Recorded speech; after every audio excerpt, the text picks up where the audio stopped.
قدیم سلطنتیں مصر کی تہذیب تقریباً 3100 قبل مسیح میں ایک متحد ریاست کے قیام سے شروع ہوئی۔ سب سے پہلے فرعون نرمیر نے شمال اور جنوب مصر کو متحد کیا۔ فرعون کی حکومت مصر کے قدیم حکمران، فرعون، مذہبی اور سیاسی دونوں اختیارات رکھتے تھے۔ عظیم اہرام، گیزا پیرامڈز اسی دور کی علامت ہیں۔ اہم دور، پرانے، درمیانے، اور نئے سلطنت کے دور شامل ہیں، جہاں مصر نے اپنی طاقت اور ثقافت میں بلند مقام حاصل کیا۔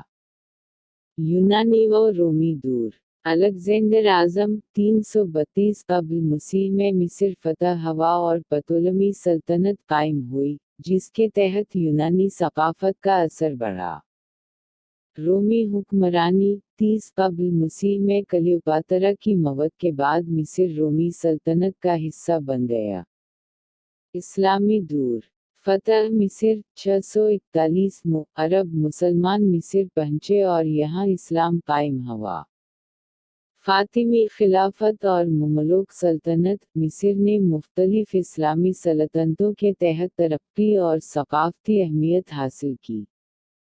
جدید مصر، عثمانی دور 15 میں مصر عثمانی سلطنت کا حصہ بنا۔ فرانس اور برطانوی اثرات 1798 میں نپولین نے مصر پر قبضہ کیا، پھر 1882 میں برطانیہ نے کنٹرول حاصل کیا۔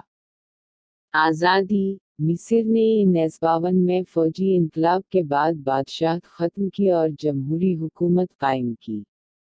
مختصراً، مصر کی تاریخ قدیم تہذیب، اسلامی اور یورپی اثرات، اور آخر کار جدید ریاست کے قیام پر مشتمل ہے۔